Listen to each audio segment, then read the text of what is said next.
Okay, hello and welcome back बच्चों। आज हम लोग फंक्शन सीरीज को ही आगे बढ़ाएंगे। This is 6th lecture of function और लास्ट टाइटल में हम लोगों ने काइंड्स ऑफ फंक्शन की बात कर ली थी। अब हम लोग आगे मूव करते हैं, ठीक है। काइंड्स ऑफ फंक्शन में कुछ छोटी मोटी चीज़ें और हैं, क्या है वो देखो। काइंड्स ऑफ फंक्शन क्या होता है? वन वन हो सकता है, मेनी वन हो सकता है, ऑन टू हो सकता है और इन टू हो सकता है। ये काइंड्स ऑफ फंक्शन या types of function. One one का एक और नाम होता है इंजेक्टिव। जब भी क्वेश्चन में इंजेक्टिविटी की बात हो तो उसका मतलब होता है वन वन। मेनी वन का कोई नाम नहीं। ऑन टू का मतलब होता है सब्जेक्टिव, इसका एक और नाम है सब्जेक्टिव, ठीक है। इनटू इनटू है, इसका मतलब वन वन को इंजेक्टिव बोलते हैं, ऑन टू को सब्जेक्टिव बोलते हैं। और अगर कोई function one one onto दोनों हो तो उसको बाइजेक्टिव बोलते हैं। क्या बोलते हैं? बाइजेक्टिव। बेसिकली ये सबसे ज्यादा इंपॉर्टेंट है, बाइजेक्टिव, ठीक है। क्वेश्चन में पूछ दिया, check whether the function is bijective और नॉट। इसका मतलब बाइजेक्टिव शो करने के लिए आपको फंक्शन को वन वन और ऑन टू दोनों दिखाना पड़ेगा, ठीक है। तो यही छोटी सी बात थी। अब आगे बढ़ते हैं हम लोग।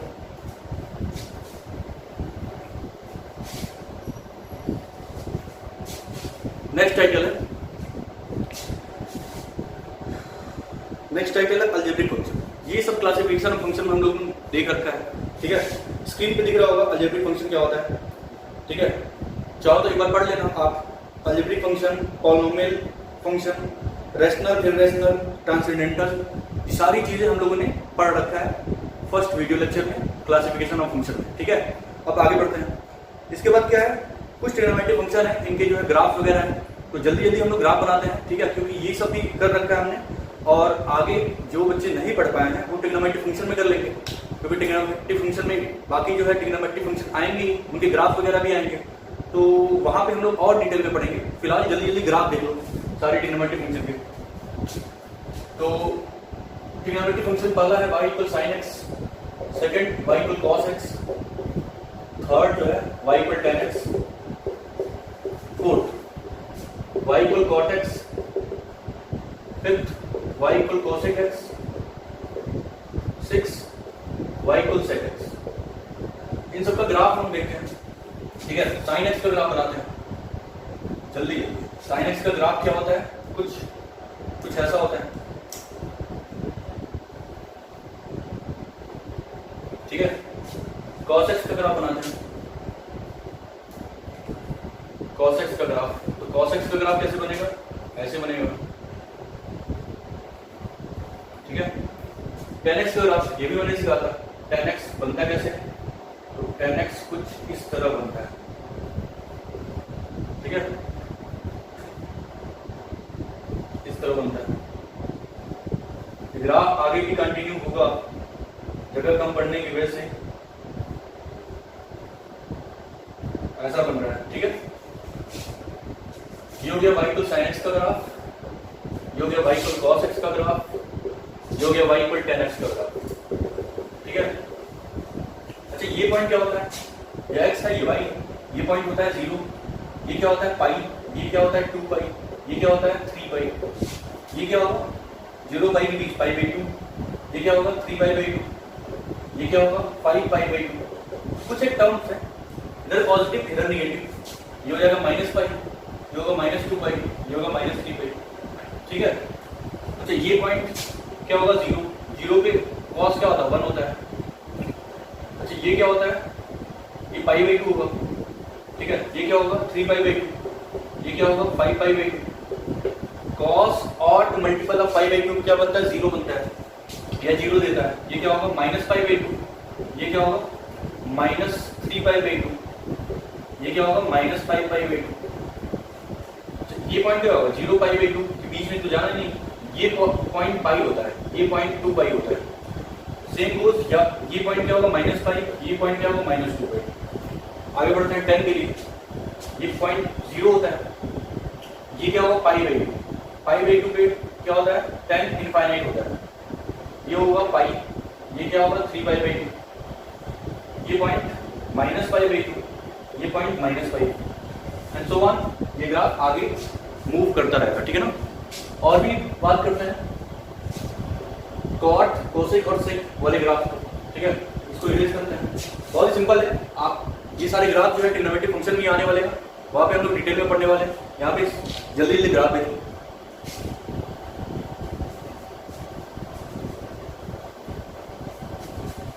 जितनी बार आप ग्राफ ड्रॉ करोगे उतना क्लियर होगा और उतने अच्छे से आएगा आपको ग्राफ। इसके बार बार बनाओ।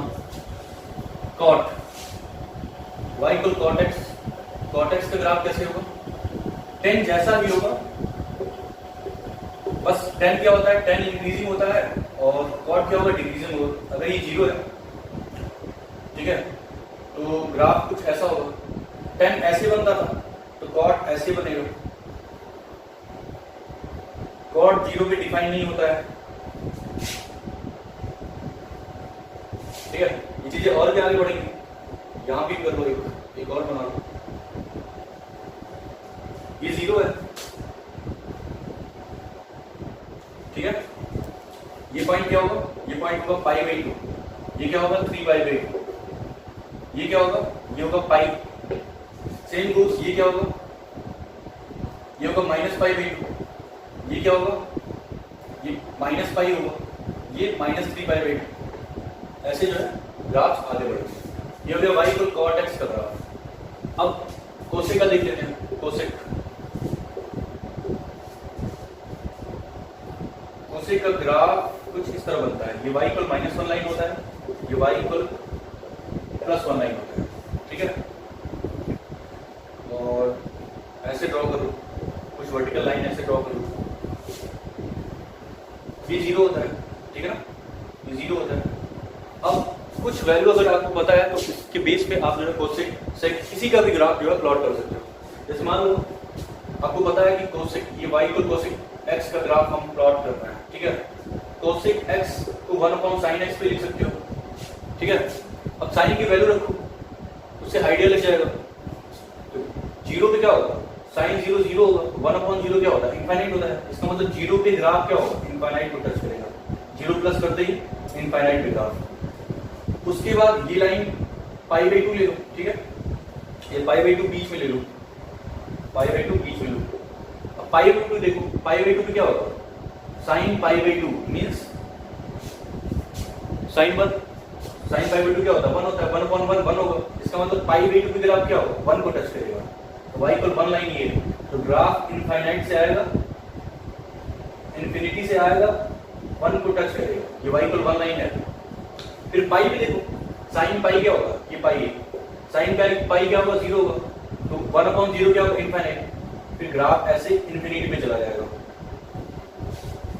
एक अगर बन गया तो आप फिर क्या कर सकते हो? कॉपी राइट कर सकते हो। एक ये बन गया, तो अब इसको छोड़ दो। इसके बाद जो ग्राफ नीचे वाला पोर्शन बनेगा वो कुछ इस तरह बनेगा, इस तरह। ये जो है, ये वर्टिकल लाइन छोड़ के आप इस गैप में ग्राफ नीचे बनाओगे। फिर अगले वाले गैप में ग्राफ ऊपर बनाओगे, ऐसे ही। फिर अगले वाले गैप में ग्राफ नीचे बनेगा, ऐसे ही। इसी को रिपीट कर दो। इधर ये ऊपर बना है, अगला क्या करो? इस गैप में नीचे बना लो। फिर इसके अगले वाले गैप में ग्राफ ऊपर बनेगा, ठीक है। इस तरह ये कोसेक का ग्राफ है। और कोसेक y इक्वल 1 को टच करता है और y इक्वल -1 को भी टच करता है। ग्राफ या तो ऊपर है y इक्वल 1 के, या तो y इक्वल -1 के नीचे है। इसका मतलब ग्राफ के रेंज में -1 to 1 वैल्यू नहीं रहती, बाकी सारी रियल नंबर्स आएंगे, ठीक है ना। इसका अगर डोमेन रेंज की बात करें, बेसिकली साइन कॉस का तो पता ही होगा आपको।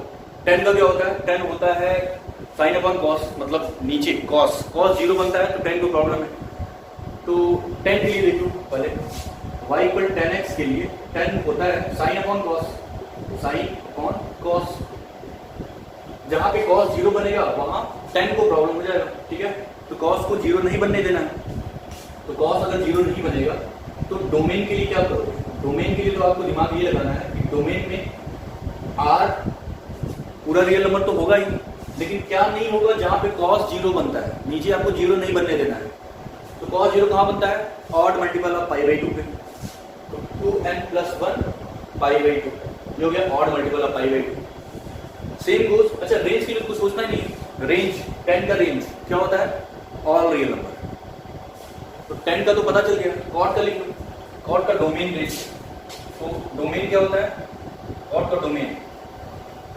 कॉर्ड के लिए होता क्या है? कॉर्ड किससे बना होता है? कॉर्ड कॉस अपॉन साइन से मिलकर बना होता है। तो जहां पे साइन 0 बनेगा वहां कॉर्ड को प्रॉब्लम। साइन कहां पे 0 बनता है? n पाई पे। डोमेन क्या होगा? r माइनस n पाई। अच्छा रेंज तो दिख रहा है, ग्राफ हर जगह है, ठीक है, प्लस इंफिनिट से माइनस इंफिनिट तक। तो रेंज क्या होगा? रेंज होगा all real number. All real number को लिखने का एक और तरीका होता है, क्या होता है? Minus infinity to infinity. Cosec x के लिए सोचो, पहले डोमेन के लिए सोच लो। तो डोमेन क्या होगा कोसेक का? डोमेन, कोसेक का डोमेन क्या होगा? कोसेक होता है 1 अपॉन साइन। तो जहां साइन 0 बनेगा वहां कोसेक को प्रॉब्लम हो जाएगी। तो साइन को 0 नहीं बनने देना है। मींस डोमेन होगा r माइनस n पाई। साइन n पाई भी 0 बनता है, तो साइन को 0 नहीं बनने देना है। अच्छा रेंज के ये सोच लो। तो रेंज दिख रहा है, ग्राफ को देख के आप बता सकते हो कि जो ग्राफ एग्जिस्ट कर रहा है वो -1 1 के बीच नहीं है, बाकी हर जगह है। बाकी हर जगह ग्राफ है, लेकिन -1 और 1 के बीच कोई ग्राफ नहीं है। इसका मतलब रेंज क्या होगा? रेंज होगा minus infinity to -1 union 1 to infinity. ये आपको याद रखना है, इंपॉर्टेंट भी है, ठीक है। तो इसका ग्राफ हो गया, इसका ग्राफ हो गया, सेक का बचा है। तो सेक का भी देखो जल्दी से।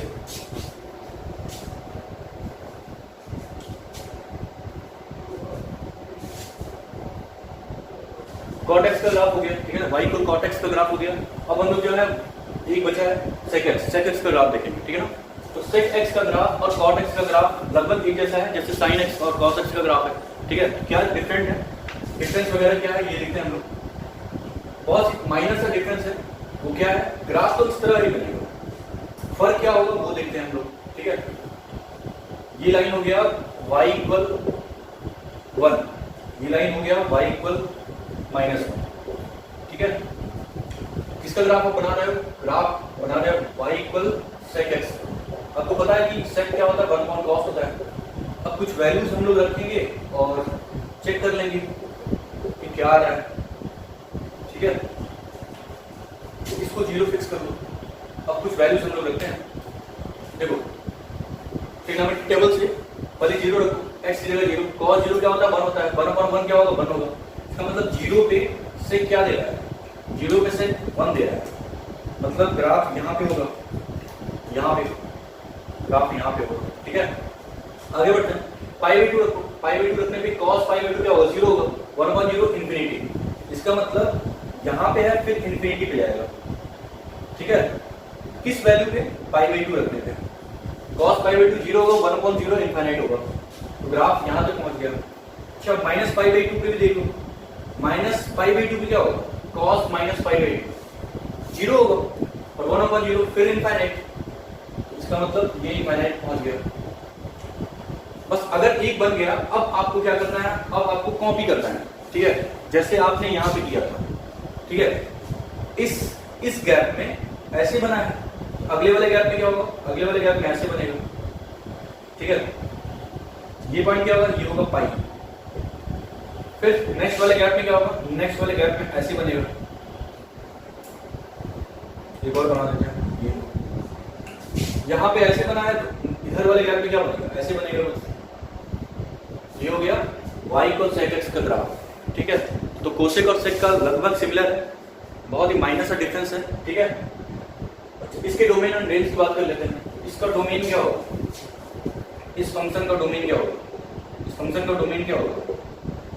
cos जहां पे 0 बनेगा वहां सेक को प्रॉब्लम हो जाएगा, तो cos को 0 नहीं बनना देना है। तो 0 कहां पे बनता है? ऑड मल्टीपल ऑफ π/2 पे। इसका डोमेन हो जाएगा r minus odd multiple of π/2। Odd को लिखने का तरीका होता है 2n+1 या 2n-1, जो मन करे वो लिख दो, 2n+1 π/2।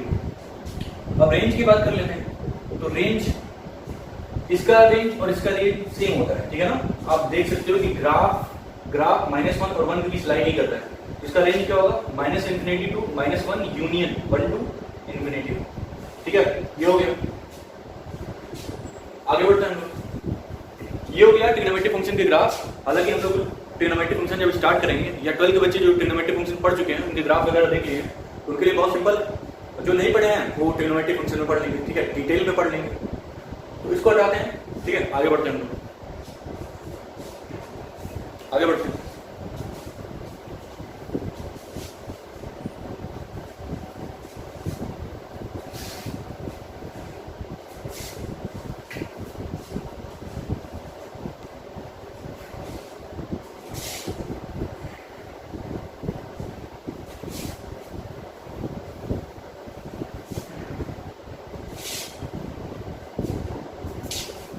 ओके, नेक्स्ट टाइटल जो है वो क्या है, explicit and implicit function. Explicit and implicit, आगे और भी कांस्टेंट फंक्शन, आइडेंटिटी फंक्शन, देखते हैं इसको ये क्या है, ठीक है। हालांकि बोर्ड के लिए इंपॉर्टेंट नहीं है, फिर भी टाइटल है, देख लेते हैं। तो अगला जो टाइटल है वो है explicit and implicit function. Implicit function ये क्या है, ठीक है। तो डेफिनेशन देखते हैं, डेफिनेशन क्या है, एक्सप्लिसिट क्या है। एक्सप्लिसिट का मतलब होता है if function is expressed in terms of x, then it is explicit, otherwise it is implicit,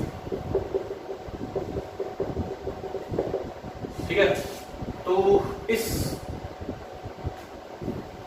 word पे जो है गौर फरमाओ आप, एक्सप्लिसिट क्या है और इम्प्लिसिट क्या है, ठीक है। एक्सप्लिसिट क्या है और इम्प्लिसिट क्या है, इस पे हम लोग गौर फरमाते हैं, ये एक्सप्लिसिट क्या है, इम्प्लिसिट क्या है, ठीक है। एग्जांपल समझते हैं, चलो एग्जांपल, फॉर एग्जांपल अगर y equal x cube plus sine x दिया मैंने, ठीक है। आपको ये पता है कि y एक्सप्रेस है, y का मतलब फंक्शन है, फंक्शन एक्सप्रेस है इन टर्म्स ऑफ x, ये क्या है, इन टर्म ऑफ x। यहां पे फंक्शन क्या है, x के टर्म में जो है एक्सप्रेस है, तो ये ऐसे फंक्शन को क्या बोलेंगे, एक्सप्लिसिट, ठीक है।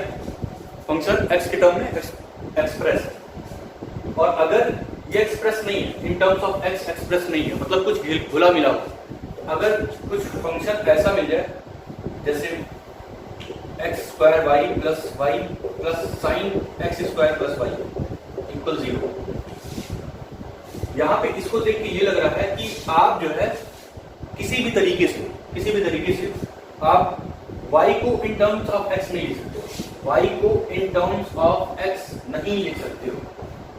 तो जिस केस में y को इन टर्म्स ऑफ x लिख सकते हो वो क्या होगा, एक्सप्लिसिट होगा, और जिस कंडीशन में आप y को इन टर्म्स ऑफ x नहीं लिख पाओगे उसको क्या बोलेंगे, इम्प्लिसिट बोलेंगे। बस इतना सा ही अंतर है। बेसिकली आप ये बोल सकते हो कि फंक्शन अगर x के टर्म में एक्सप्रेस किया जा सकता है तो वो एक्सप्लिसिट होगा, और अगर खुला मिला होगा तो वो इम्प्लिसिट होगा, ठीक है। मतलब अगर हम छांट के लिख पाए, ठीक है, y को इन टर्म्स ऑफ x तो एक्सप्लिसिट होगा, अदरवाइज इम्प्लिसिट होगा, ठीक है।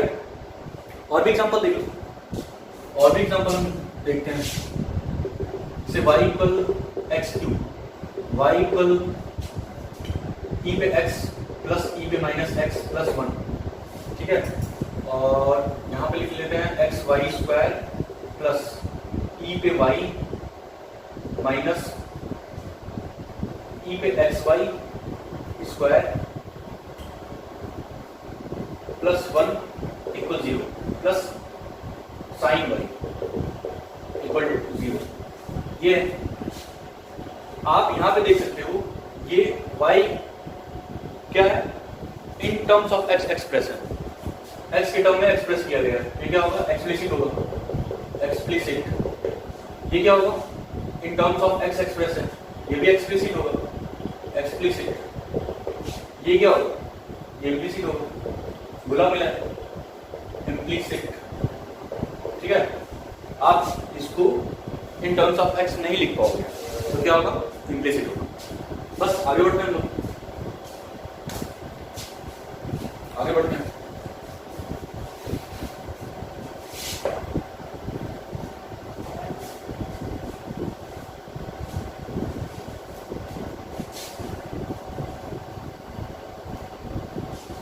आगे क्या है, आगे constant function identity function. Constant का मतलब क्या होता है, y इक्वल 10, ये क्या है कांस्टेंट है y। अच्छा y इक्वल 10 अगर है तो y का मतलब क्या होता है, fx होता है। इसका मतलब ये है अगर ये कांस्टेंट फंक्शन है, कांस्टेंट फंक्शन, अगर ये कांस्टेंट फंक्शन है तो y को 10, अगर y इक्वल 10 जो है कांस्टेंट फंक्शन है तो fx इक्वल 10 हो गया। अब अगर यहाँ पे 1/2 करो तब भी इसकी वैल्यू 10 होगी, 1000 करोगे तब भी इसकी वैल्यू 10 होगी। मीन्स कांस्टेंट फंक्शन जो होता है वो अपनी वैल्यू नहीं चेंज करता है किसी भी x के लिए, किसी भी x के लिए अपनी वैल्यू चेंज नहीं करता है। इसका ग्राफ क्या होगा, सिंपल, अगर y इक्वल 10 बनाना है तो y इक्वल 10 लाइन ये होता है, ठीक है, ये हो गया y इक्वल 10। ऐसे फंक्शन को क्या बोलेंगे, कांस्टेंट फंक्शन, ये कांस्टेंट फंक्शन। आगे आइडेंटिटी फंक्शन है, ठीक है। आइडेंटिटी फंक्शन भी क्या है, आइडेंटिटी का मतलब होता है कि मेरे के सामने आप जाओ और आप खुद पाओ खुद को, जैसे हो वैसे पाओगे, तो इसका मतलब ये आइडेंटिटी है। तो फंक्शन के रिस्पेक्ट में आइडेंटिटी का क्या मतलब होगा, जैसे y इक्वल x ले लो, ठीक है, y का मतलब होता है क्या है, fx होता है। आइडेंटिटी का मतलब होता है अगर 1 मैंने फंक्शन में भेजा तो क्या मिलने वाला है, 1 मिलने वाला है। 2 अगर फंक्शन के अंदर भेजा तो 2 मिलने वाला है। 1/100 अगर भेजें फंक्शन के अंदर 1/100 मिलेगा। ये है identity function. y equal x को क्या बोलेंगे, आइडेंटिटी फंक्शन। इसका ग्राफ क्या होगा, इसका ग्राफ क्या होगा, इसका ग्राफ y इक्वल x का ग्राफ क्या होता है, स्ट्रेट लाइन, स्ट्रेट लाइन, ठीक है ना, स्ट्रेट लाइन बनाओ, चल भी नहीं रहेगा। y इक्वल x ये क्या है, आइडेंटिटी फंक्शन, इसी को आइडेंटिटी फंक्शन बोलते हैं, ठीक है। 1 आने पे क्या मिलेगा, 1 मिलेगा, 2 डालने पे क्या मिलेगा, 2 मिलेगा। इसको आइडेंटिटी फंक्शन बोलते हैं, ठीक है। आगे बढ़ते हैं हम लोग। अगला टाइटल है modulus function, greatest integer function, signum function, reciprocal function, ठीक है ना। ये सारे फंक्शन जो है करवा रखे हैं मैंने।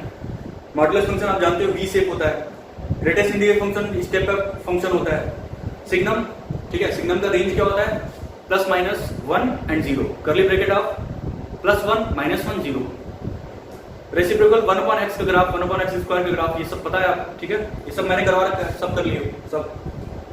आगे देखो domain range of some standard function, जितने भी स्क्रीन पे आपको दिखाए जा रहे हैं range and domain of function, तो सारे याद होने चाहिए आपको।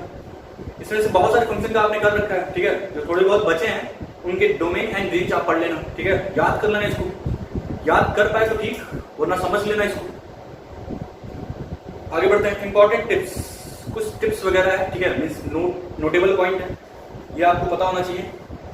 पहला क्या है, function which is entirely increasing decreasing in the whole domain is 1/1। Obvious बात है, मैंने बताया था काइंड्स ऑफ फंक्शन या टाइप्स ऑफ फंक्शन में अगर फंक्शन इंक्रीजिंग हुआ या डिक्रीजिंग हुआ तो क्या होगा, हॉरिजॉन्टल लाइन ड्रॉ करने पे ग्राफ सिर्फ एक जगह कट करेगा, और अगर ग्राफ एक जगह कट किया तो 1/1 फंक्शन होगा।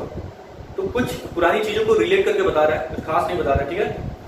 Any continuous function fx which has at least one local maxima local minima is minimum. Obvious बात है, अगर मैक्सिमा मिनिमा मिल रहा है, मतलब अगर कोई ग्राफ है, कोई अगर ग्राफ है, ग्राफ का मतलब मान लो कि मैंने sin x का ग्राफ बनाया, तो यहाँ पे मैक्सिमा मिल रहा है, यहाँ पे मिनिमा मिल रहा है, तो जहां पे मैक्सिमा मिनिमा मिलता है ऐसा फंक्शन क्या होता है, मिनिमम फंक्शन होगा। ऑब्वियस बात है, हॉरिजॉन्टल लाइन ड्रॉ करने पे कई जगह कट कर गया, इसका मतलब फंक्शन क्या होगा, मिनिमम होगा।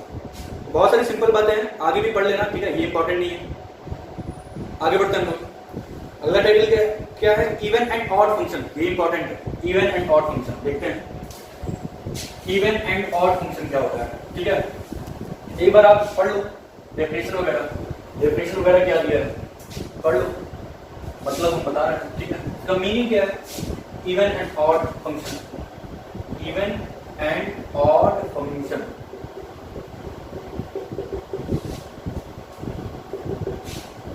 देखो इवन का मतलब होता है कि अगर कोई फंक्शन है fx, अगर कोई function y equal fx, even और चेक करने के लिए फंक्शन में कुछ रिप्लेसमेंट करना पड़ेगा। क्या करना पड़ेगा, फर्स्ट कंडीशन, अगर f के अंदर x की जगह -x रिप्लेस करो और फंक्शन वही मिल जाए, एफ एक्स की, तो क्या होगा, ऐसे फंक्शन को इवन बोलेंगे, इवन फंक्शन। ठीक है। सेकेंड कंडीशन, अगर f के अंदर आपने माइनस एक्स डाला और क्या निकल के बाहर आया, माइनस एफ एक्स आया, तो फंक्शन क्या होगा, ऑड फंक्शन। बस इतना सा अंतर है इवन एंड ऑड में। ठीक है। छोटा सा example, y equal x square, अगर y का मतलब क्या होता है, y का मतलब एफ एक्स होता है, f x equal x square है। अब x के अंदर माइनस एक्स रिप्लेस करो, तो अगर x की जगह माइनस एक्स रिप्लेस करते हैं तो यहाँ भी माइनस एक्स रखना पड़ेगा, तो माइनस एक्स का स्क्वायर होगा, जो कि क्या है, एक्स स्क्वायर। मतलब आपने फंक्शन के अंदर माइनस एक्स डाला और क्या मिला, आपका ओरिजिनल फंक्शन ही मिला, एफ एक्स ही मिला। ठीक है। तो ये फंक्शन कैसा होगा, ये फंक्शन इवन होगा। कैसा होगा, इवन होगा। एक और एग्जांपल, अगर यही फंक्शन y पर x क्यूब होता, y पर x क्यूब होता, तब क्या होगा, y पर x क्यूब के केस में, यहां लिखो y पर x क्यूब, इसके केस में ये f x है आपका, ये f x है। अगर मैंने x की जगह माइनस एक्स डाला तो क्या होगा, माइनस एक्स का क्यूब होगा, क्योंकि माइनस एक्स क्यूब आएगा। फंक्शन आपका एक्स क्यूब था, आया क्या, minus x cube, means minus f x मिला। फंक्शन के अंदर x डालने पे क्या मिला, माइनस एफ एक्स मिला। तो ये फंक्शन कैसा होगा, ये फंक्शन ऑड होगा, ऑड फंक्शन। ठीक है। बस इतनी सी बात है। इसके अलावा बहुत सारे फंक्शन को लेके चेक कर सकते हो, इवन है कि ऑड है। देख लो कुछ और एग्जांपल।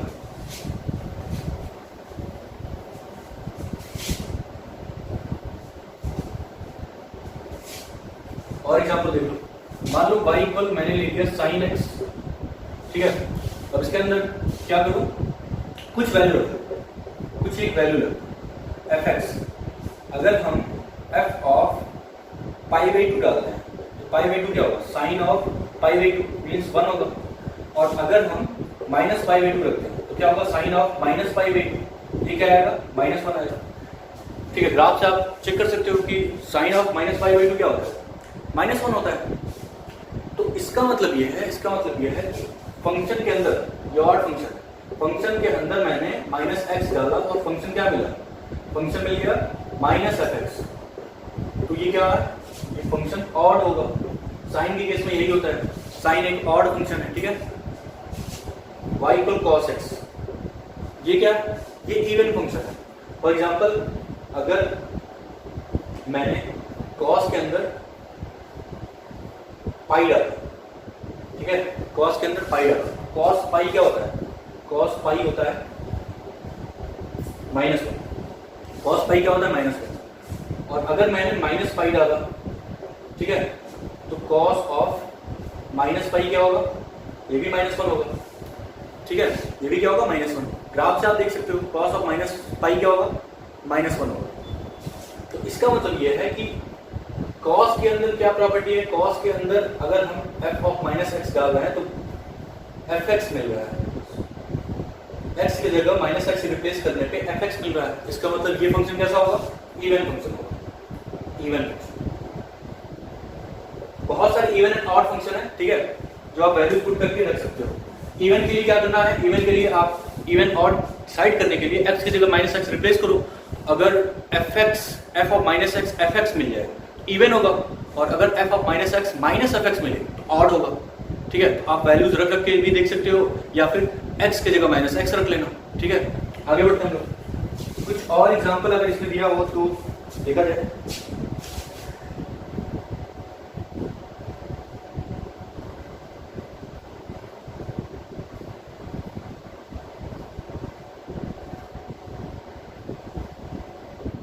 एक और जो क्वेश्चन करते हैं, ठीक है, ये क्वेश्चन है, इसमें कर लिया जाए।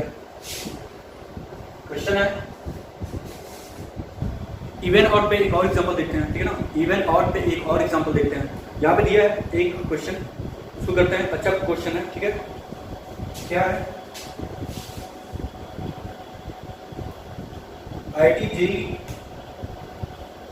2002 में पूछा है। ठीक है। क्वेश्चन है y equal sine of log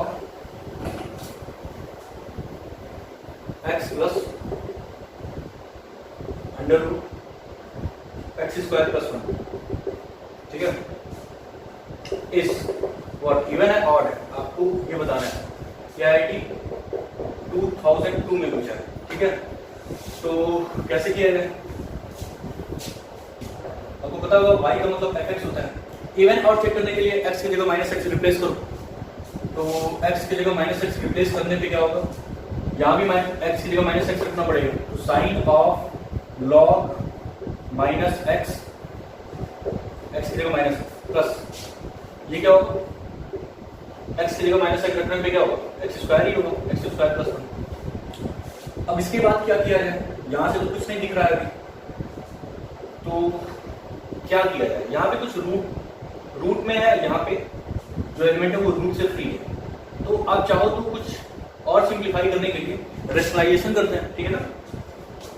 अगर हम रेशनलाइजेशन करते हैं अंदर वाले टर्म को लेके, तो क्या होगा, minus x plus under root x square plus 1, इसको रेशनलाइज करते हैं, तो this quantity plus minus x, आपको रेशनलाइज करने के लिए क्या करना पड़ेगा, x square plus 1 plus x से ऊपर नीचे मल्टीप्लाई करना पड़ेगा,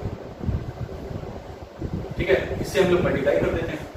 अच्छा, मल्टीप्लाई करने के बाद क्या मिलेगा, ये हो गया साइन, ये हो गया लॉग, ठीक है। रेशनलाइज करने पे देखो, ये a प्लस बी है, ये a माइनस बी, क्या होगा, ए स्क्वायर माइनस बी स्क्वायर, तो ए स्क्वायर माइनस बी स्क्वायर जब करेंगे ऊपर, ए स्क्वायर का मतलब इसका स्क्वायर क्या होगा, इसका स्क्वायर एक्स स्क्वायर प्लस 1 होगा, और माइनस बी स्क्वायर करेंगे तो माइनस का एक्स स्क्वायर मिलेगा, ठीक है। ये तो ऊपर मिला, नीचे क्या मिलेगा, इसको ब्रैकेट में कर लेते हैं, नीचे क्या मिलेगा, नीचे ये under root x square plus 1 और ये एक्स बाहर है प्लस का एक्स, ये कुछ मिला, ठीक है। आगे बढ़ते हैं, ये टर्म तो कैंसिल आउट हो जाएगा, तो बचा sign log 1 upon this quantity. अच्छा, इस क्वांटिटी को ऊपर लेके जाओ, अगर हम ऊपर लेके जाएंगे तो मिलेगा sine log of under root x square plus 1 plus x, और इस पे पावर क्या होगा, जब नीचे वाली क्वांटिटी ऊपर जाएगी तो पावर क्या होगा, -1 होगा। अच्छा, अब लॉग की प्रॉपर्टी होती है, लॉग की प्रॉपर्टी क्या होती है कि जो पावर होता है वो पहले आप लिख सकते हो, तो माइनस पहले आ गया, minus of log this quantity under root x square plus 1 plus x. अच्छा, ये हो जाने के बाद आपको पता है कि साइन क्या होता है, साइन एक ऑड फंक्शन होता है, ऑड फंक्शन में साइन ऑफ अगर माइनस एक्स करेंगे तो क्या मिलेगा, माइनस साइन एक्स मिलेगा। इस साइन के अंदर क्या है, ये माइनस है, ये माइनस कहाँ आ जाएगा, बाहर आ जाएगा, क्योंकि साइन ऑड फंक्शन होता है, तो यहां से मिलने वाला है आपको minus of sine,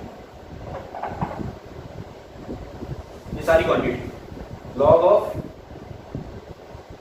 under root x square plus 1 plus x, तो ये मिल गया। तो फाइनली क्या मिला, जब हम x की जगह माइनस एक्स रिप्लेस किए तो ये माइनस एफ एक्स मिल गया, ये एफ एक्स है, ये एफ एक्स है, ठीक है ना, माइनस एफ एक्स मिल गया। इसका मतलब ये है कि आपने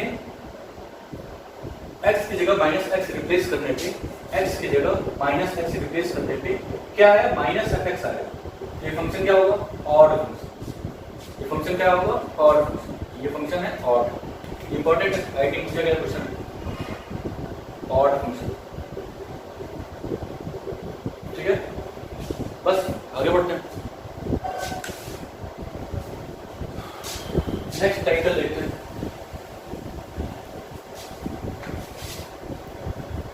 नेक्स्ट टाइटल क्या है,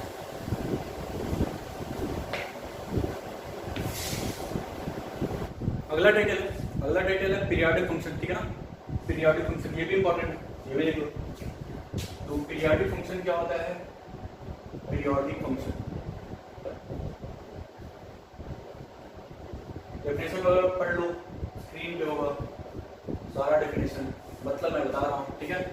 तो पीरियोडिक फंक्शन होता क्या है, वो लीस्ट क्वांटिटी जिसपे ग्राफ अपनी वैल्यू को रिपीट करता है, वो होता है period of function. Period function का मतलब बेसिकली यहाँ पे पीरियड की बात होगी, ठीक है। इस sin x का पीरियड क्या होगा, tan x का पीरियड क्या होगा, ग्रेटेस्ट इंटीजर x का पीरियड क्या होगा, ठीक है। ये सारी फंक्शन जो है उनके पीरियड क्या होगा, क्या ये कुछ इंटरवल के बाद अपने वैल्यूज को रिपीट कर रहे हैं या नहीं कर रहे हैं, ठीक है। तो पीरियोडिक फंक्शन देखते हैं क्या है डेफिनेशन। सिंपल सा डेफिनेशन लिखो, इसका डेफिनेशन जो बुक से थोड़ा अलग, least positive value t is called period of function if of function fx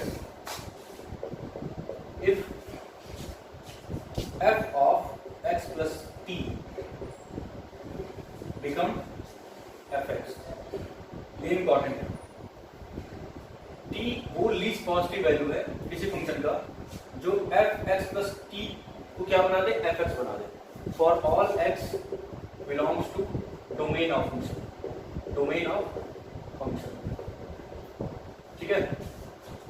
अब ये सब क्या है, जैसे y पर अगर मैं ले लूं साइन ऑफ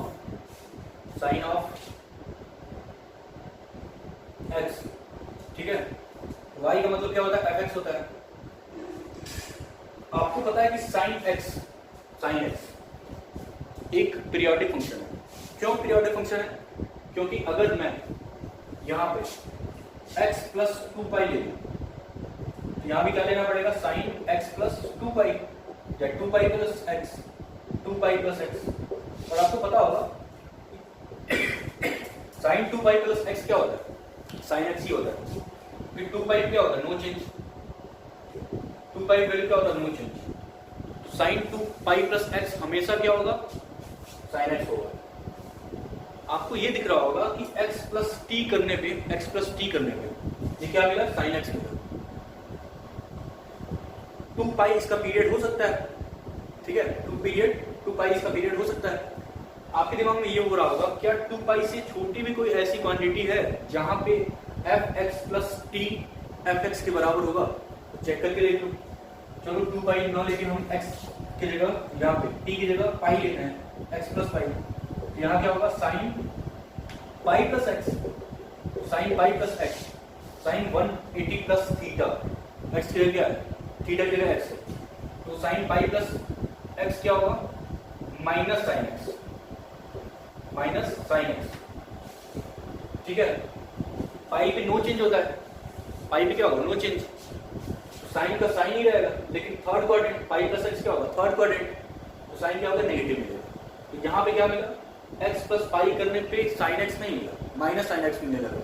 उसका मतलब ये होगा कि पाई जो है इसका पीरियड नहीं होगा, ठीक है। एक और बात, fx प्लस 4 ये करने पे क्या होगा, साइन 4 प्लस x होगा। ये भी क्या देगा, ये भी साइन x ही देगा, साइन x ही देगा। फर्क क्या होगा, फर्क ये है कि ये 4 और ये 2 ऑफ कोर्स fx प्लस 6 भी क्या देगा, साइन x ही देगा। fx प्लस 8 भी क्या देगा, साइन x ही देगा। लेकिन 4 6 8 और 2 सबसे लीस्ट क्या है, 2 इसलिए साइन x का पीरियड क्या होगा, 2 होगा।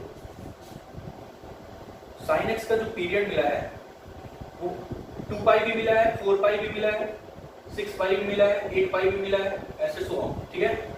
लेकिन इन सब में लीस्ट क्या है, लीस्ट ये है 2 इसलिए पीरियड क्या होगा, साइन फंक्शन का जो पीरियड होगा वो क्या होगा, 2 याद कर लेना। अब आपको पता होगा कि वो छोटा सा इंटरवल जिसमें फंक्शन अपनी वैल्यूज को रिपीट करता है वो पीरियड ऑफ फंक्शन कराता है। क्या कराता है, पीरियड ऑफ फंक्शन। तो period of function least value होता है जहां पे ग्राफ अपनी वैल्यूज को रिपीट करता है। यहां पे आपने देखा कि 2 x प्लस 2 करने पे क्या मिल रहा है, साइन x मिल रहा है। x प्लस पाई करने पे माइनस साइन x मिल रहा है, ठीक है। मतलब ग्राफ अपनी वैल्यूज को चेंज कर दिया, जबकि पीरियड ऑफ फंक्शन में क्या बताया गया था कि वो छोटी सी क्वांटिटी है जिस पे ग्राफ अपने वैल्यूज को क्या करता है, रिपीट करता है। तो यहाँ पे रिपीट नहीं करता है। x प्लस पाई करने पे माइनस साइन x मिला, इसका मतलब पाई तो पीरियड नहीं होगा। अच्छा यहाँ पे देखा गया x प्लस 4 करने पे क्या मिला, साइन x ही मिला। x प्लस 6 करने पे साइन x ही मिला। यहाँ पे वैल्यू सेम मिल रहा है, लेकिन पीरियड तो एक ही होगा, चाहे 2 पाई होगा, 4 पाई, 6 पाई, 8 पाई एंड सो ऑन। तो यहाँ पे least positive value of T की बात की गई है। लीस्ट क्या है, इन सारी क्वांटिटीज में लीस्ट क्या है, 2 पाई है। तो साइन का पीरियड क्या होगा, 2 पाई। ठीक है, हो गया, बस आगे बढ़ते हैं।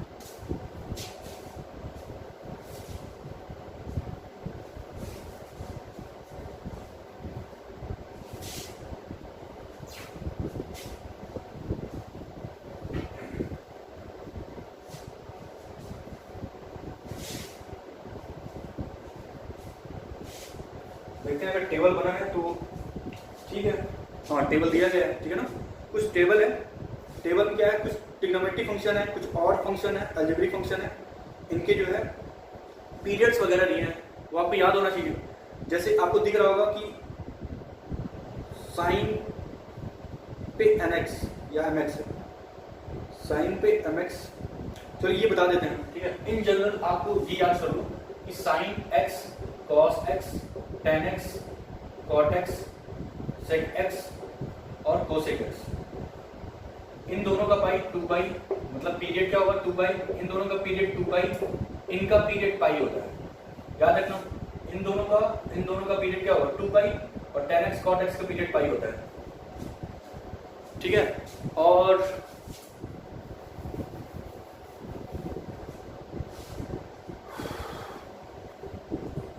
फ्रैक्शनल पार्ट फंक्शन का पीरियड 1 होता है, ठीक है, क्योंकि आप ग्राफ से देख सकते हो, ग्राफ फ्रैक्शनल पार्ट का ऐसे बनता है, ठीक है, ऐसे बनता है। और ये गैप क्या होता है, ये गैप 1 होता है। इस गैप से फंक्शन अपनी वैल्यूज को रिपीट कर रहा है, सेम हाइट पे आ जा रहा है, तो फ्रैक्शनल पार्ट फंक्शन का जो पीरियड होगा वो 1 होगा, ठीक है। कांस्टेंट फंक्शन का पीरियड नहीं होता है, कांस्टेंट फंक्शन का एक्चुअली पीरियड होता है, लेकिन उसका फंडामेंटल पीरियड नॉट डिफाइंड होता है। ये नोट करके लिख लो, ठीक है, ये नोट करके लिख लो पॉइंट। कांस्टेंट फंक्शन है, constant function is periodic function, periodic function having no fundamental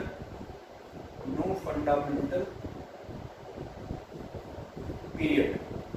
अब इसका क्या मतलब है, एक एग्जांपल समझाते हैं। एग्जांपल, कांस्टेंट का मतलब क्या होता है, तो कांस्टेंट लिखा जैसे y इक्वल या fx इक्वल y, कुछ ले लो, 10 वगैरह ले लो। तो आपको ये पता है कि fx 10 है, तो fx प्लस 1/10 क्या होगा, ये भी 10 होगा। fx प्लस 1/100 क्या होगा, ये भी 10 देगा। fx प्लस 2 क्या होगा, ये भी 10 देगा, क्योंकि कांस्टेंट फंक्शन है। x के नाम पे कुछ भी रिप्लेस करो, क्या मिलने वाला है, 10 ही मिलने वाला है। अगर ये कांस्टेंट फंक्शन है तो आप देख सकते हो कि कोई भी पीरियड फिक्स नहीं है। यहाँ पे 1/10 ले लिए, अगर आप ये सोचते हो कि 1/10 छोटा है तो इससे भी छोटा ले सकते हैं। क्या ले सकते हो, fx प्लस 1/10,000, ये भी क्या देगा, 10 देगा। इसका मतलब यह है कि कांस्टेंट फंक्शन पीरियोडिक तो होता है, वैल्यूज रिपीट करता है, क्योंकि वैल्यू सेम होता है ऑल ओवर डोमेन, लेकिन इसका कोई फंडामेंटल पीरियड डिफाइन नहीं है, आप डिफाइन कर ही नहीं सकते। अगर 1/10 मानते हो तो 1/100 मिल जाएगा, 1/100 मानते हो 1/1000 मिल जाएगा, 1/1000 को अगर पीरियड मानते हो तो 1/10,000 मिल जाएगा। तो वो छोटी क्वांटिटी डिफाइन नहीं हो सकता है कांस्टेंट फंक्शन के लिए, इसलिए इसका पीरियड क्या होगा, fundamental period not defined, but it is a periodic function. Why it is periodic function? Because it's repeat its value all over domain. ठीक है, आगे बढ़ते हैं। ये इंपॉर्टेंट है, डोमेन, रेंज और period of function, increasing decreasing behaviour, ये सारी चीजें फंक्शन के लिए इंपॉर्टेंट है, ठीक है ना। तो भले ही इसे क्वेश्चन बोर्ड में ना आए, लेकिन इंपॉर्टेंट है जानना कि फंक्शन पीरियोडिक है और उसका फंडामेंटल पीरियड क्या है, ठीक है। आगे बढ़ते हैं।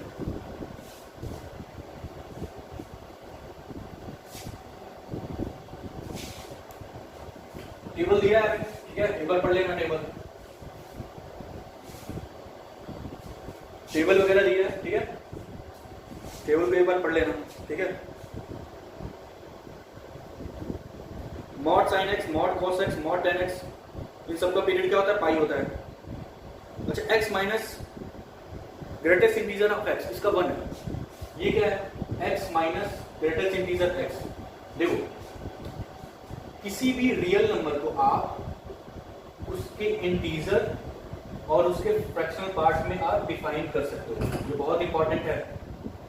x को greatest integer of x plus fractional part of x लिख सकते हो, ये इंटीजर पार्ट है, इंटीग्रल पार्ट, ये फ्रैक्शनल पार्ट है। जैसे 1.2 को क्या लिख सकते हो आप, greatest integer of 1.2 plus fractional part of 1.2, ये क्या आएगा, ग्रेटेस्ट इंटीजर ऑफ 1.2 क्या होगा 1 होगा, प्लस फ्रैक्शनल पार्ट ऑफ 1.2 क्या होगा 0.2 होगा, आ गया 1.2 लेफ्ट हैंड साइड की राइट हैंड साइड। इसका मतलब ये है किसी भी रियल नंबर को आप उसके फ्रैक्शनल पार्ट और उसके इंटीग्रल पार्ट में लिख सकते हो, ठीक है। तो इसकी वैल्यू भी क्या है, इसकी वैल्यू यहाँ पे देखो, इसको इधर लेके जाए तो क्या मिलेगा, यही मिलेगा। इसकी ओवरऑल वैल्यू क्या है, फ्रैक्शनल पार्ट ऑफ x ही है, और इसका फंडामेंटल पीरियड मैंने बताया क्या था 1 था, ठीक है। बस वही टेबल में दिया है, आगे बढ़ते हैं, बाकी देख लेना टेबल, ठीक है ना। और भी दिया है साइन पे mx cos पे nx sec पे nx cosec पे nx, ये पाई होगा जब n इवन होगा, 2 पाई होगा, n ऑड होगा या फ्रैक्शन में होगा। जैसे मान लो अगर साइन स्क्वायर x का पीरियड हम बताएं, तो पावर देखते हैं, पावर क्या है, इवन है, ये बोलना चाहता है अगर पावर इवन हुआ तो साइन स्क्वायर x का पीरियड पाई होगा, और अगर पावर आड है, और का मतलब साइन x, और का मतलब क्या होगा साइन x, इसमें पावर क्या है 1 है, इसका पीरियड हम लोगों ने देखा था क्या आया था 2 पाई, ठीक है। बस इतनी सी बात है, टेबल जरूर देख लेना, कुछ इंपॉर्टेंट टिप्स वगैरह भी है, ठीक है, देख लो, हालांकि इंपॉर्टेंट नहीं बोर्ड के लिए, ये सब एक्सटेंशन ही है।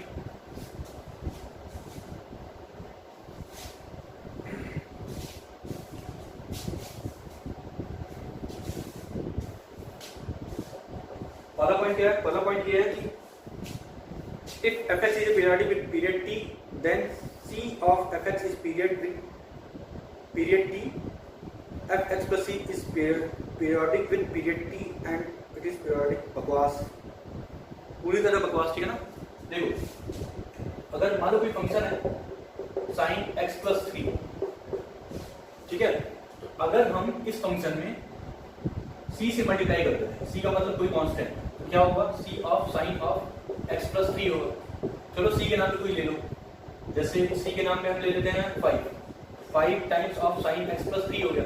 तो अगर इस फंक्शन का पीरियड 2 पाई है, तो इस पीरियड का भी फंक्शन क्या होगा 2 पाई ही होगा, ठीक है। इसका मतलब फंक्शन में अगर किसी कांस्टेंट से मल्टीप्लाई करते हो तो फंक्शन के पीरियड में कोई इफेक्ट नहीं पड़ेगा। यहाँ पे देखो फंक्शन साइन x प्लस 3 था, अगर मैंने किसी कांस्टेंट 5 से मल्टीप्लाई किया है तो फंक्शन का पीरियड वही है, आज भी 2 पाई है, ठीक है, कल भी 2 पाई था। साइन x प्लस 3 का पीरियड 2 पाई और कांस्टेंट से मल्टीप्लाई करने के बाद में पीरियड क्या मिला 2 पाई मिला, ठीक है। आगे बढ़ते हैं, ये पहला पॉइंट है। दूसरा पॉइंट, अगर यही लीनियर ट्रांसफॉर्मेशन होता, जैसे साइन ऑफ 2x प्लस 3 होता, आपको पता है यहाँ ये लीनियर ट्रांसफॉर्मेशन है, लीनियर ट्रांसफॉर्मेशन का मतलब x का कोएफिशिएंट आ गया, इस बार क्या आ गया 2 आ गया।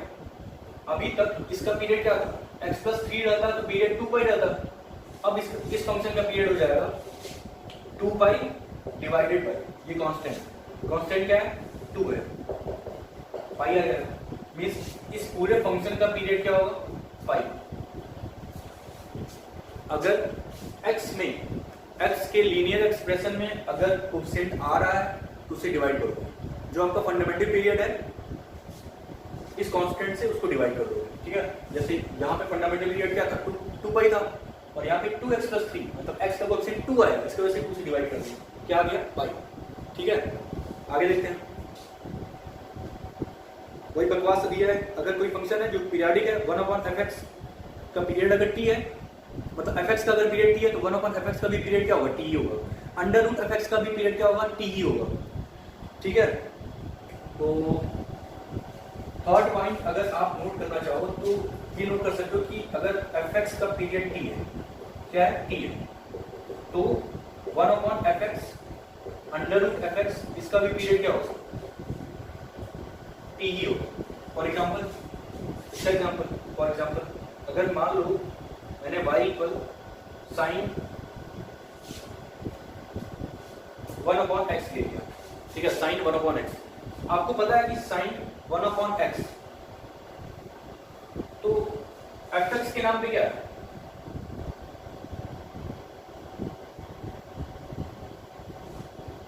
साइन 1/fx नीचे होना चाहिए, fx नीचे होना चाहिए 1/fx। इसका मतलब साइन 1/x नहीं ले सकते हो, आप ले सकते हो 1/sin x, ठीक है, 1/sin x। For example y equal 1/sin x। आपको पता है कि sin x, y equal sin x का पीरियड क्या होता है, sin x का पीरियड होता है 2 पाई, ठीक है। 1/fx मतलब रेसिप्रोकल करने पे भी फंक्शन का पीरियड चेंज नहीं होता है। 1/x का sin x का भी पीरियड क्या होगा, 2 पाई होगा, ठीक है। और एग्जांपल लेते हैं, जैसे यही अगर किसी फंक्शन का पीरियड t है तो 1/fx का भी पीरियड t होगा और अंडर रूट fx का भी पीरियड t होगा। इसका मतलब अगर आपने y equal under root sin x भी ले लिया, इसका भी पीरियड क्या होगा, 2 पाई ही होगा। ये सब छोटी मोटी बातें हैं, ठीक है, काम नहीं आएगा, यहाँ तो काम नहीं आने वाला है, 12th में आगे बहुत इंपॉर्टेंट है, आईटी वगैरह के लिए बहुत ज़्यादा इंपॉर्टेंट है, इसीलिए मैं ये सब चीज़ कवर कर रहा हूँ। जो बच्चा आईटी का प्रिपरेशन कर भी रहा है उसके लिए भी बेनिफिट है, वो बेनिफिट ले सकता है। पीरियोडिक फंक्शन में एक और टाइटल लिखूं, एक और पॉइंट है, बेसिकली टाइटल नहीं है, वो क्या है कि एफ जी कुछ ऐसे फंक्शन हैं तो उनका जो ओवरऑल जो फंक्शन का पीरियड होगा वो LCM of t1 t2 t3 होगा। If F x is not even function 1/2 LCM of t1 t2 t3 होगा जब एफ एक्स क्या होगा या एच एक्स क्या होगा, इवन होगा।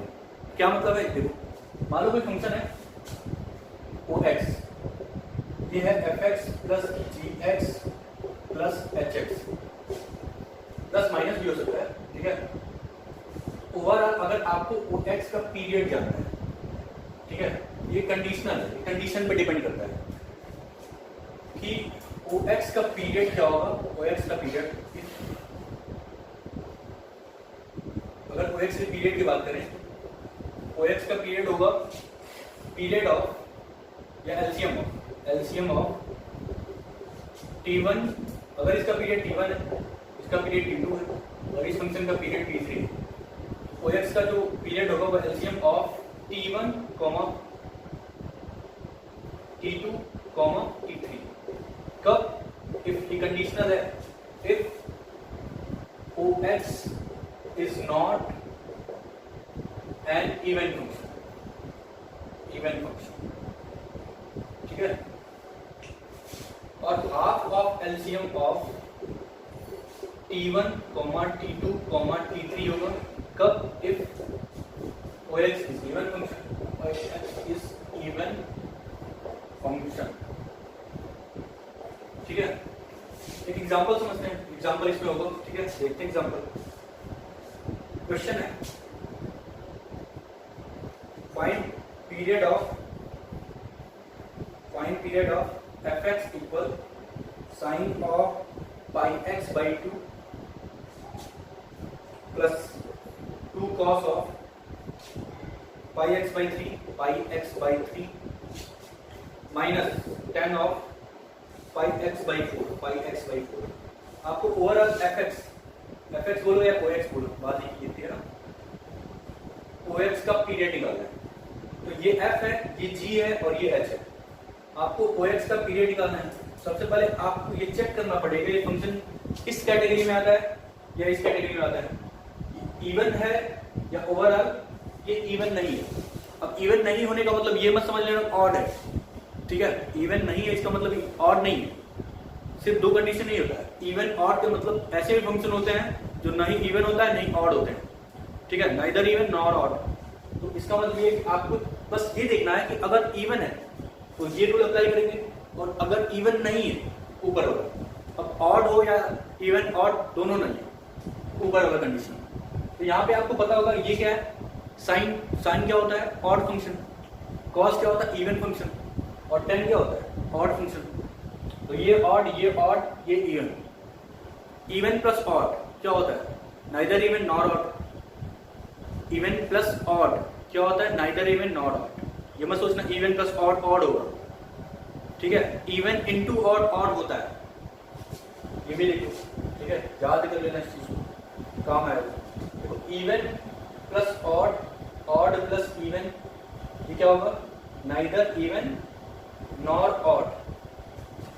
इवन इनटू ऑड या ऑड इनटू इवन अगर फंक्शन दिया हो तो होगा ऑड, और अगर ऑड इनटू ऑड फंक्शन दिया है तो क्या होगा, इवन, और अगर इवन इनटू इवन फंक्शन दिया हो तो क्या होगा, इवन, ठीक है।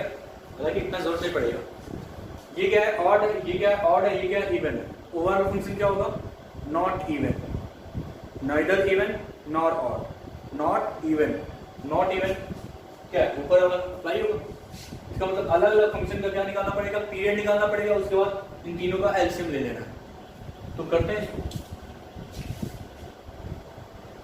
एफ का पीरियड क्या होगा, एफ है साइन पाई एक्स बाई 2। अब याद करो साइन का फंडामेंटल पीरियड क्या होता है, 2 पाई, बट एक्स के बगल में क्या है, पाई बाई 2।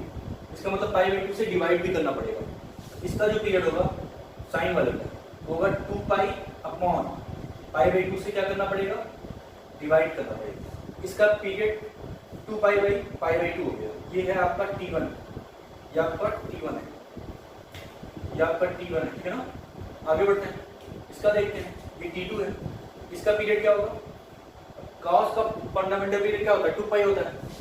उसमें क्या करना, डिवाइड करना पाई बाई 3 से, क्योंकि एक्स का कोएफिशिएंट है ना, लीनियर कोएफिशिएंट पाई बाई 3। इसका मतलब इसका पीरियड होगा 2 पाई अपॉन पाई बाई 3। ये T2 है। T3 क्या होगा, T3 यहाँ, T3 10 का फंडामेंटल पीरियड होता है पाई, और आपको डिवाइड करना पाई बाई 4 से, तो पाई अपॉन पाई बाई 4। ये क्या निकल के आएगा, पाई से पाई कट जाएगा, ये आएगा 4, T1 हो गया 4, T2 क्या होगा, पाई से पाई कट जाएगा 6, ये हो गया 6, और ये क्या होगा, पाई से पाई कटेगा 4 ऊपर जाएगा तो 4। इसका मतलब आपको T1, T2, T3 क्या मिला, 4, 6, 4। अगर 4, 6, 4 का एलसीएम निकालें तो कितना होगा, 4, 6, 4 का एलसीएम, 4, 6, 4 का एलसीएम कितना होगा, 6, 12 होगा, 12, हाँ 12 ही होगा, 12। एलसीएम ऑफ 4, 6, 4 का वो क्या होगा, 12 होगा। तो आपने OX का फंडामेंटल पीरियड बता दिया। OX का फंडामेंटल पीरियड क्या होगा, 12 होगा, क्या होगा, 12 होगा, ठीक है ना।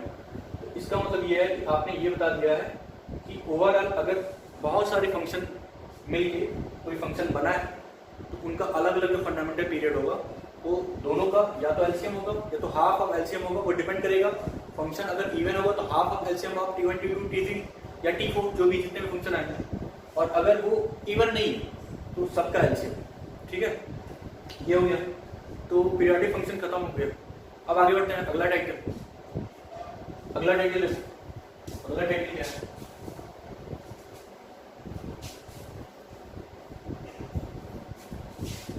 पीरियोडिक फंक्शन बोर्ड के लिए बिल्कुल इंपॉर्टेंट नहीं है, आईटी के लिए बहुत इंपॉर्टेंट है, ठीक है। आगे बढ़ते हैं, फिर मेरे क्वेश्चन भी आता है आईटी, आगे बढ़ते हैं, ठीक है। तो नेक्स्ट टाइटल जो है वो आपका क्या है, कंपोजिट फंक्शन, ठीक है। इसको हम लोग बाद में करेंगे, इसको हम लोग अगले टर्म पे करेंगे। कंपोजिट फंक्शन और इनवर्स ऑफ फंक्शन, ये 2 टाइटल बचे हैं। उसके बाद ये फंक्शन टॉपिक खत्म होता है। फिर हम लोग बोर्ड से रिलेटेड जितने भी प्रॉब्लम होते हैं, सैंपल पेपर से रिलेटेड जितने भी प्रॉब्लम होते हैं वो सब करेंगे। उसके बाद नेक्स्ट टॉपिक जो ITF है, इनवर्स ट्रिग्नोमेट्री फंक्शन, वो स्टार्ट करेंगे।